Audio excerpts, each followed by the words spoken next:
दोस्तों नमस्कार। इन दिनों मानसून सत्र में बजट पर बहस हो रही है। संसद के दोनों ही सदनों में विपक्ष बेहद हमलावर है। राहुल गांधी से लेकर के अखिलेश यादव तक और महुआ मोइत्रा से लेकर के अभिषेक बनर्जी तक लगातार सत्ता पक्ष के धागे खोले जा रहे हैं। आज तो अभिषेक बनर्जी ने लोकसभा के भीतर स्पीकर को ही आईना दिखा दिया। दरअसल नोटबंदी पर बात करते हुए स्पीकर ने अभिषेक बनर्जी को टोक दिया और ये कह दिया कि आप 2016 की बात नहीं कर सकते कि क्योंकि 19 में चुनाव हो चुका है। अभिषेक बनर्जी ने ओम बिरला साहब को आईना दिखाते हुए कहा कि जब सदन में सत्ता पक्ष के लोग 70 साल पुरानी बात 100 साल पुरानी बात करते हैं, नेहरू का जिक्र छेड़ते हैं, आपातकाल की बात करते हैं, उस समय आप नहीं टोकते हैं। अभिषेक बनर्जी ने तो यहां तक कह दिया कि हुजूर आला ये पक्षपात नहीं चलेगा आपका। एक दूसरा दृश्य राहुल गांधी के पास दिखा। दरअसल आज राहुल गांधी से मिलने के लिए संयुक्त किसान मोर्चा के किसान मजदूर सभा के कुछ प्रतिनिधि पहुंचे। हालांकि ये इतना आसान नहीं था। किसान नेताओं ने संसद पहुंच करके राहुल गांधी के केबिन में उनसे मुलाकात करनी थी। खुद राहुल गांधी ने उन्हें आमंत्रित किया था, लेकिन संसद के अपने व्यवस्थापकों की तरफ से यानी सत्ता पक्ष की तरफ से उनके आने पर पाबंदी लगा दी गई। ऐसे में राहुल गांधी निकल करके आते हैं और उन्होंने ये आरोप लगा दिया कि चूंकि वो किसान हैं इसलिए उन्हें संसद के भीतर मुझसे मिलने के लिए नहीं आने दिया जा रहा है। जब सत्ता पक्ष को लगा कि राहुल गांधी तो किसानों के मुद्दे पर सरकार पर हमलावर हैं, तो उन्हें उन किसानों को संसद के भीतर राहुल के अपने केबिन में आने के लिए अनुमति मिली।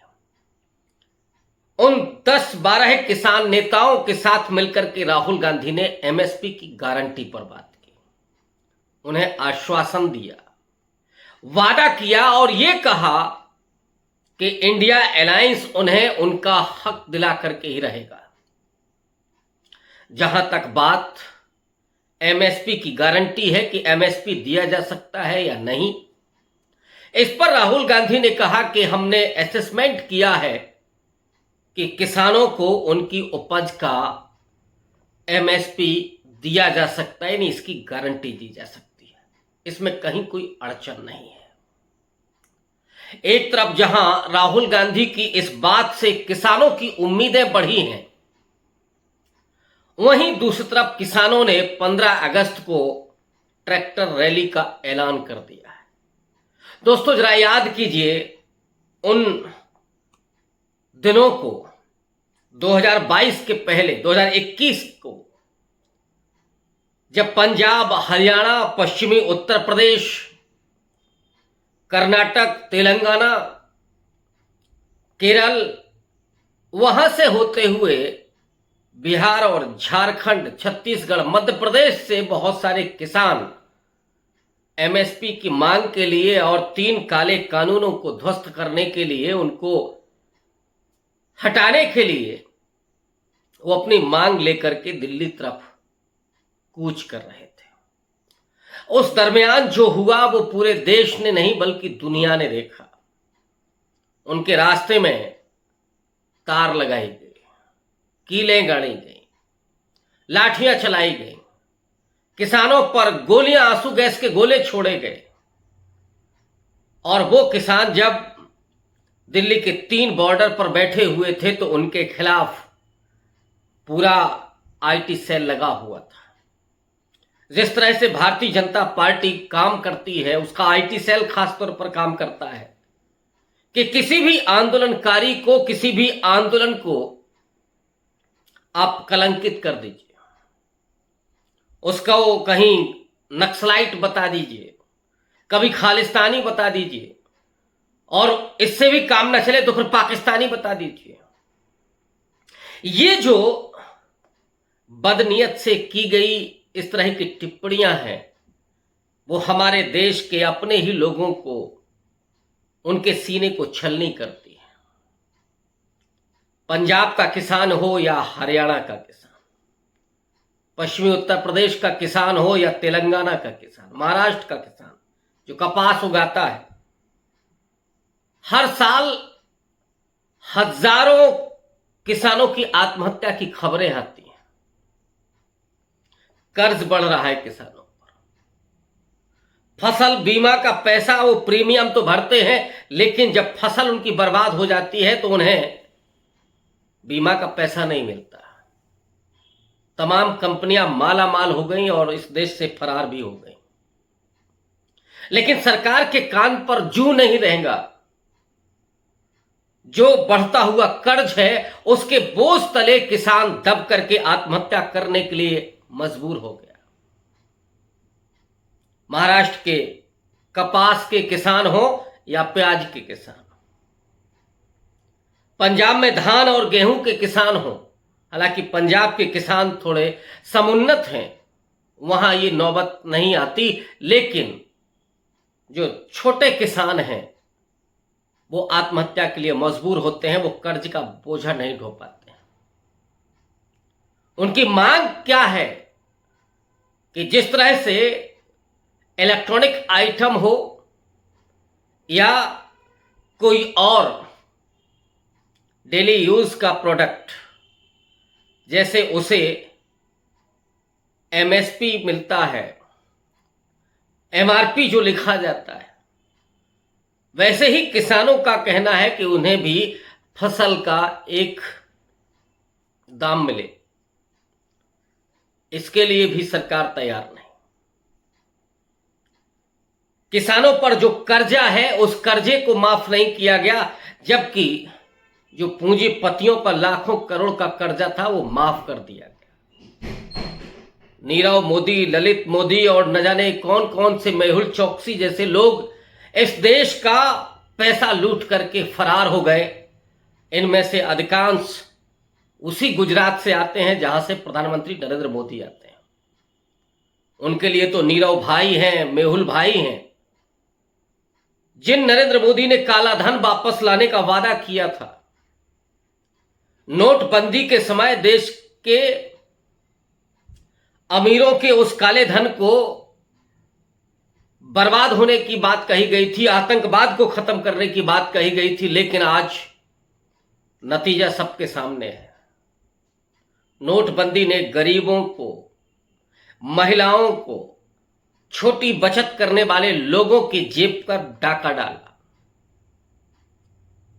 उनकी आमदनी तो वैसे ही नहीं बढ़ रही है। महंगाई और बेरोजगारी जिस कदर व्याप्त है, उससे गरीब आदमी ही नहीं बल्कि लोअर मिडिल क्लास का व्यक्ति तबाह हो चुका है। बचत आज वो नहीं कर पा रहा है, जबकि इस देश में गरीबी की स्थिति में भी लोग बचत करने के आदी होते थे। 30-40% लोग बचत करते थे, आज ये संख्या 20 के नीचे आ चुकी है। आज लोगों के पास पैसा नहीं है। ये सरकार जहां 5 किलो राशन दे करके उन भूखे लोगों के पेट को भरना चाहती है और उनके राइट का नीलाम करना चाहती है, उनके वोटिंग राइट को खरीदना चाहती है, उनके विवेक को खत्म करना चाहती है, वो सरकार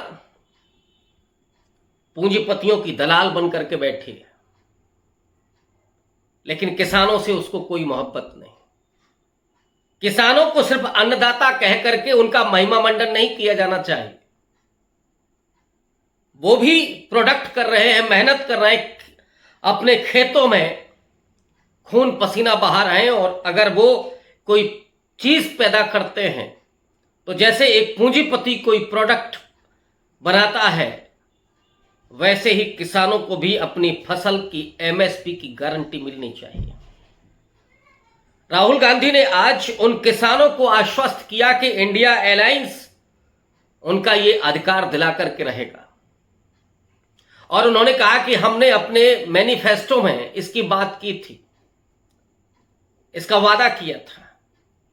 जाहिर तौर पर अगर इंडिया अलायंस की सरकार आई होती तो किसानों को आज फिर से दिल्ली की तरफ कूच नहीं करना पड़ता।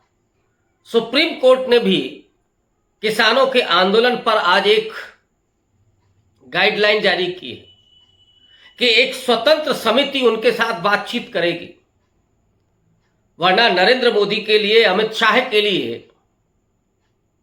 किसानों से बात करने की भी फुर्सत नहीं। शिवराज सिंह चौहान इस समय कृषि मंत्री हैं, हो सकता है कि उनको लगाया जाए, लेकिन जब तक सरकार अंबानी और अडानी की तरफ देखती रहेगी तब तक किसानों का भला नहीं हो सकता। ऐसे में किसानों ने भी ऐलान कर दिया है कि वो 15 अगस्त को ट्रैक्टर रैली निकालेंगे। जाहिर तौर पर जो भक्त मंडली है, जो इस सरकार के समर्थक हैं, वो आज फिर से किसानों को बदनाम करने के नियत से किसानों के लिए कुछ लिखेंगे, कुछ बोलेंगे, कहीं उन्हें खालिस्तान से जोड़ेंगे, उस विचार से जोड़ेंगे। इससे देश बनता नहीं है। देश के लोगों की अपनी समस्याएं होती हैं और कई बार वो गुस्सा भी होते हैं, लेकिन एक सरकार, एक प्रधानमंत्री के लिए जरूरी है कि वो देश के अपने लोगों से बातचीत करे, संवाद स्थापित करे और अगर उनकी कोई मांग है तो उसको पूरा भी करे। जाहिर तौर पर सरकार किसी भी व्यक्ति, किसी भी आंदोलन की सारी मांगे नहीं पूरी कर सकती, लेकिन जो जायज मांगे हैं वो तो पूरी की जा सकती हैं। अगर आज देश की अर्थव्यवस्था दुनिया की 5वीं सबसे बड़ी अर्थव्यवस्था है तो फिर एमएसपी की गारंटी क्यों नहीं दी जा सकती? ये पैसा आखिर किन की तिजोरियों में भरा हुआ है जो 5वीं अर्थव्यवस्था बनाता है? जब इस देश के 81 करोड़ लोग भूखों मर रहे हैं, किसान सड़क पर आंदोलन करने के लिए मजबूर है, तो ये 5वीं अर्थव्यवस्था का लाभ किसे मिल रहा है? क्या अंबानी और अडानी को? तो फिर राहुल गांधी क्या गलत बोलते हैं कि सरकार हम दो हमारे दो की सरकार है? राहुल गांधी वो हैं जिन्होंने एक बार हमला करके नरेंद्र मोदी का सूट तक नीलाम करवा दिया था, जब उन्होंने कहा था कि ये सूट बूट की सरकार है। आज तो उनके साथ एक बड़ा मैंडेट है, एक बड़ी संख्या है विपक्ष के पास, और जिस तरह से विपक्ष एकजुट होकर के सरकार पर हमले कर रहा है। आज अगर आप अभिषेक बनर्जी ये कहते हैं स्पीकर से कि आप पक्षपात मत कीजिए, और चुनौती देते हैं पार्लियामेंट के भीतर कि जो भी नेता हमसे बहस करने के लिए तैयार हो वो आ जाए, जिस मंच को चुनना चाहे वो खुद चुन ले। ऐसी चुनौती इन 10 सालों में नहीं देखी गई थी। विपक्ष बेहद आक्रामक, बेहद एकजुट और देश के लोगों के मुद्दों पर खड़ा हुआ है। दूसरी तरफ सरकार भागना चाहती है, तमाम संस्थाओं पर कब्जा करके। लोकसभा के स्पीकर, वो आज स्पीकर नहीं लगते, भारतीय जनता पार्टी के नेता की तरह व्यवहार कर रहे हैं, और इसीलिए उनको अभिषेक बनर्जी हो या राहुल गांधी हो, पिछले डिबेट में जिस तरह से उन्होंने स्पीकर को आईना दिखाया था कि आप हमारा माइक बंद करते हैं, स्पीकर को मजबूर होकर के कुछ कहना पड़ा था।